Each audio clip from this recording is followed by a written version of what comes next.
I've been thinking. The scabbards in general, they've been growing in regards to importance and how much I care about them, and now knowing who the actual traitor is, it starts to make you think more about things that happened in Zou, things that happened in Wano, and just how things played out overall. One could blame the scabbards for like the downfall of Wano, but mostly I think the blame probably falls on Oden for just being a bit too naive and overlooking certain things that probably should have been caught. However, the scabbards in themselves, I think they have a few issues. Well, I guess more than a few, but I think the most glaring issue is that they were probably too dependent on Oden. A lot of people compare the scabbards to the Straw Hats and Luffy to Oden, and I think there are some comparisons there, but there is a fatal flaw in the midst of the scabbards. They don't have dreams, meaning they don't have goals, meaning everything about the scabbards, past, present, and future tense, revolved around Oden. And as I mentioned before, Oden, after coming back from his journey with Roger, was living in the future, was preparing for the future because he knew what was going to happen. Of course, that could be a flaw as well, but I don't think that's the most glaring one. For the scabbards, because of them depending solely on Oden for pretty much everything, I think they lost a bit of themselves. What were the goals of each of the scabbards? What were they trying to accomplish? What did they want? Yeah, Oden picked them up off the street and made them better and prepared them for greatness, I suppose, but the greatness was basically for Oden. For the Straw Hats, they all have their own goals. They all have their own aspirations, and that's what drives them, in addition to making Luffy the Pirate King. And also with the Straw Hats, there's a level of competence that comes with them. If Luffy is not around, they have several people that can step up, and if you even include Jinbei, it's overkill at that point. For the scabbards, you don't really feel that. You feel like the scabbards are just a ragtag bunch that came together for one man, and once that man left, it all fell apart. Again, with Oden, there are things that he could have done a lot better, but let's look at the scabbards for a second, specifically Kanjuro and Denjiro. What's their future? Again, we can talk about Kinemon and the others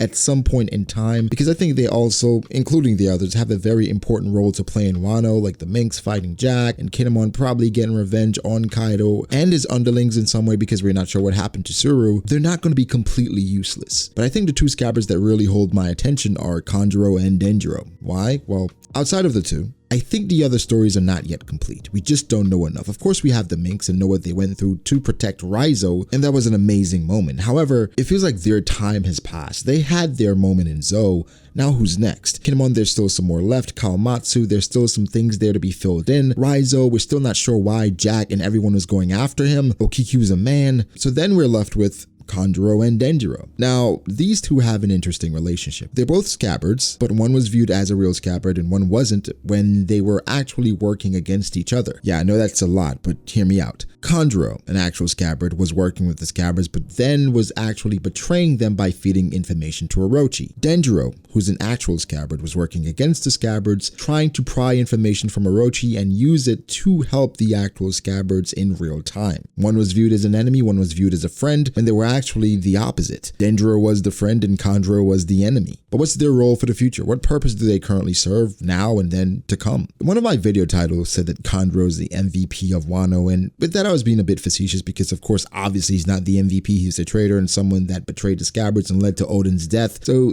that is obviously not the case here, and the most likely candidate or the front runner right now is Denjiro. Denjiro and everything he put aside for the cause, it's to be commended. After seething with rage, actually changed his appearance. He went undercover to work with Orochi, the man who betrayed Oden, the man who did everything or took everything away from the scabbards, and Denjiro in particular. How do you keep that inside for 20 years? But Denjiro did it. The problem with this though, and then this is going back to the incompetence of the scabbards, is Orochi said that Kanjuro, when he would go and get money from the vault, would give them twice as much as he asked for. Well, the person who was in charge of the books, seemingly we knew, was Denjiro. So for Denjiro and the traitor, knowing that it's Kanjuro, does this hurt him a bit more? Knowing he was the one in charge of the books, he could have probably caught something if, I don't know, if he checked better. Of course, there are nuances we don't know about exactly how the drop-off went, how the exchange went, how they went about balancing the books, but that is an oversight on Denjiro's part. How was he able to give him twice as much as he asked for and it not be noticed? Not to bring it back to the real world, but that's typically how people get caught in banking. They're rarely caught initially because, you know, in real time, they can do different things, they learn procedure, but in audits, when you go back and you check the numbers and then you double back and verify who was in the vault, etc., you narrow down who the culprits are pretty quickly. So with Denjiro and everything he did for the scabbards and against Orochi, against Kaido, should he be held accountable? Again, for me personally, it rests on Oden, but there's some blame to definitely go around. Now for Kanjuro, why I appreciate his character is that he points out glaring holes in not only the psyche but the operation of the scabbards. Even after so many instances and so many hints of a traitor amongst them, they decided to ignore it. Even Kinemon said himself, I don't want to know who the traitor is, even after knowing that their intel had been leaked. How can you operate this way? The de facto leader, Kinemon, and the actual leader, Oden, they've proved themselves to be incompetent. Now, Kinemon did slip into a W here because of his, again, incompetence, but that doesn't make it all okay. Yeah, they got lucky this time, but then next time what's going to happen? And I think that's what led to the downfall of Oden and Wano in general. But for Denjiro and Kanjuro, are they redeemable? Mostly Kanjuro here, because Denjiro, I think he's paying his dues by releasing the prisoners of the Rotetsu district, by basically giving the scabbards and the Alliance a fighting chance against Orochi and Kaido. He is proving his worth. Now Kanjuro, what happens to him? I think at this point for Kanjuro, he probably should die at some point, but we know what One Piece characters just don't die. That just doesn't happen. So how do we make use of him? Something important here is that Kanjuro more than likely has been using the incorrect hand to draw, and we know he's a fantastic artist based on the fact that he made an ink drawing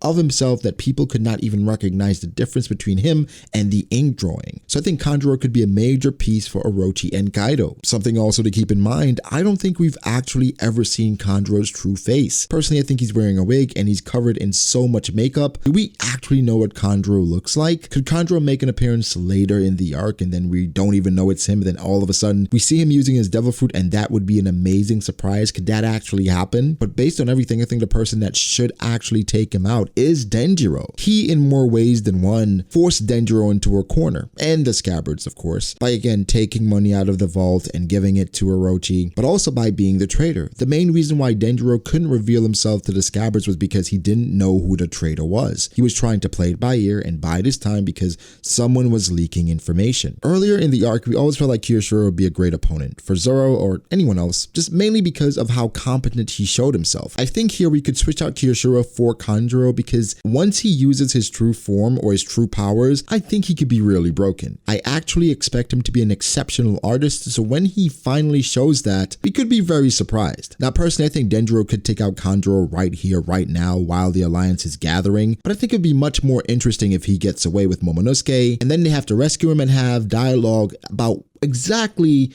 why he did the things he did. Granted, he was a blank canvas seemingly, and the story is somehow insinuating that the main reason why he did the things he did was because he was a Kurozomi, but I think there's more to it than that. So is he redeemable? I don't think so, but I wouldn't be surprised if the story went there, because being with these people for so long, it's hard not to develop actual feelings for them, but I guess only time will tell. But guys, give me your thoughts. 1, who do you think is responsible for the downfall of the scabbards? And 2, what is the future for Denjiro and Kanjuro? Do you think they could fight each other? Does Kanjuro finally get what he deserves? Or does he join the Alliance to actually fight for them because at some point he realizes his feelings for his actual companions, or co-stars, I guess, as he views them? I want to be clear though, I'm not trying to completely shit on Oden and the scabbards and say that they're the worst group ever assembled in One Piece. However, there are obvious shortcomings and things I believe they could have done better. Now, for Oden, there are greater things in play here, things beyond even Wano, but Wano is essential to it. So for him, again, while he was in Wano, he was preparing for the future. I do think the pace of how things are being explained and fleshed out is affecting our connection to some of the scabbards. I believe the anime will expound upon this because for me,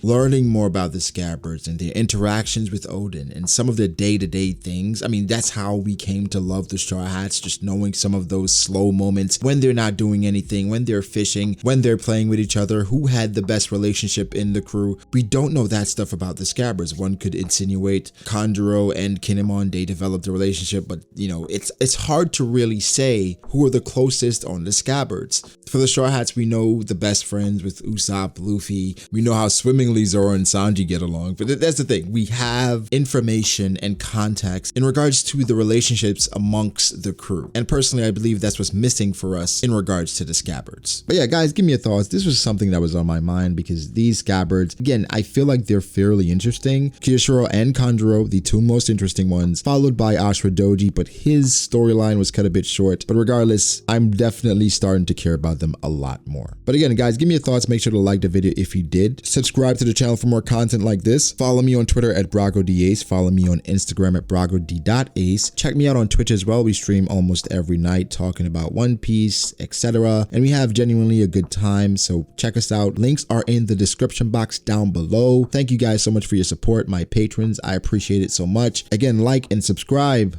I'll catch you guys in the next one. Peace.